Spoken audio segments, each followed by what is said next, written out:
জামাতের আকীদা এবং বিশ্বাস। আপনি আমার নবী হলেন খাতামুন নবীন, আপনি আমার নবী হলেন খাতামুন নবীন, যার পরে কোনো নবী হবে না, যার পরে কোনো রাসূল হবে না। এটা হলো আহলে সুন্নাত ওয়াল জামাতের আকীদা এবং বিশ্বাস।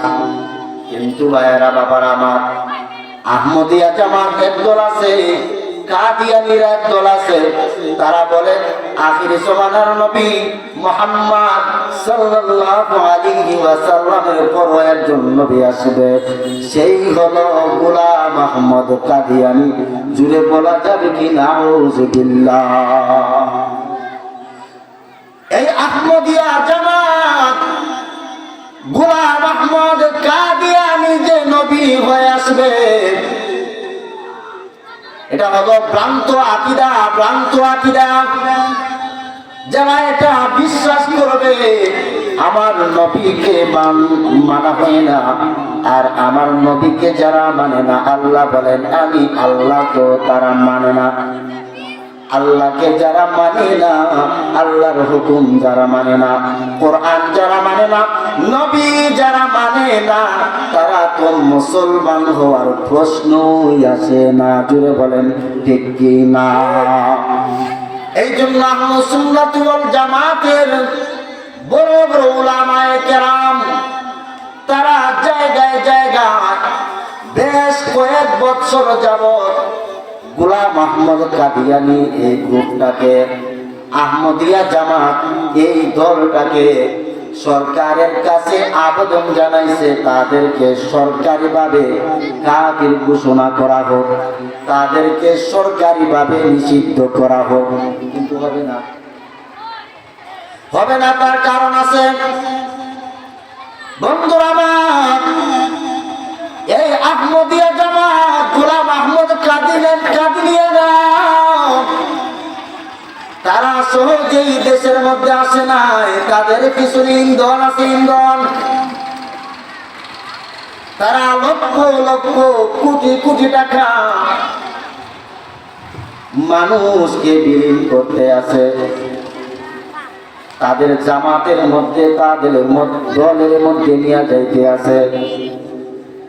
কেউ টাকার বিনিময়ে, কেউ ব্যবসার বিনিময়ে, বিভিন্ন অজুহাত দিয়া, প্রলোভন দিয়া তাদেরকে নিয়ে যাচ্ছে তাদের জামাতে।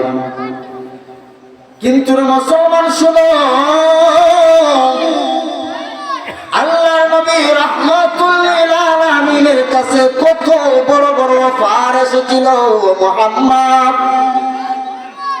তুমি শুধু কালিমার দাওয়াতটা বাদ দিয়া দাও,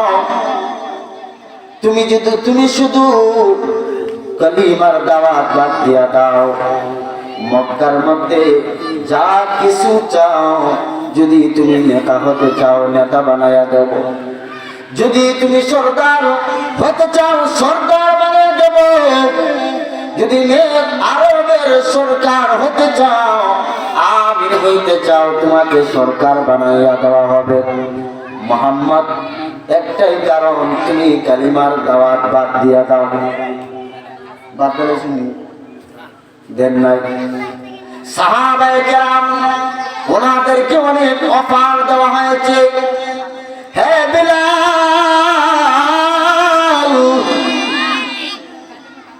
তুমি আহাদ আহাদ বলো, এই আহাদ নামটা বাদ দাও, তোমাকে আজাদ করে দিব। শুধুই আজাদ করব না বিলাল, তোমাকে আজাদ করার সাথে সাথে তোমাকে অনেক অনেক উপঢৌকন তোমাকে দান করব, সম্পদ দিব।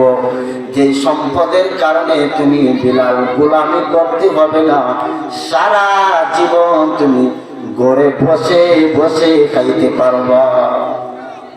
বিলাল তো আহাদ নাম্বার দেয় নাই। বিলাল বলে, ও কাফেরের দলেরা, ও বেঈমানের দলেরা, শোন, আমার হাতে যদি এক হাতে পৃথিবীর সমস্ত ধন সম্পদ দিয়া দেশ, আরেক হাতে যদি চন্দ্র সূর্য দিয়া দেশ, তারপরও আমি আমার নবীকে ছাড়া সম্ভব হবে না। এটা হলো ঈমান। কিন্তু বর্তমান কাদিয়ানীরা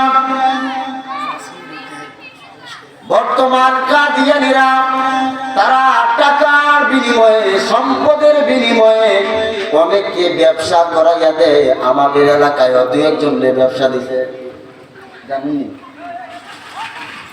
দুই একজনের ব্যবসা দিয়া দিছে খাবার বাজারও। কিন্তু বন্ধুরা আমার শুনে না, আল্লাহ রাব্বুল আলামিন ওয়াদা দিয়েছেন, যারা আমার হাবিবের সাথে দুশমনি করবা, যারা আমি আল্লাহর সাথে দুশমনি করবা, তোমাদের রাজত্ব চলবে না। তোমরা যদিও 2 দিন 3 দিন কয়েকদিন পর্যন্ত স্বাচ্ছন্দ্যময় জীবন যাপন করতে পারো, কিন্তু রে শুনে নাও, আল্লাহ পাক তোমাদেরকে অধঃপতন করে দিবেন, তোমাদেরকে দুনিয়া থেকে বিচ্ছেদ করে দিবেন, সমাজ থেকে বিচ্ছেদ করে দিবেন। সত্যিকারের কাহিনীটা শোনো। ওই লোকটাকে নাকি আহমদিয়া জামাতের সাথে সম্পৃক্ত হয়েছিল, যে ব্যবসা দিয়েছিল, বেশ 1 বছর আগে তার ব্যবসাও শেষ, তার সবকিছু শেষ। এখন পাগলের মতন ঘুরে রাস্তায় রাস্তায় ভিক্ষা করে।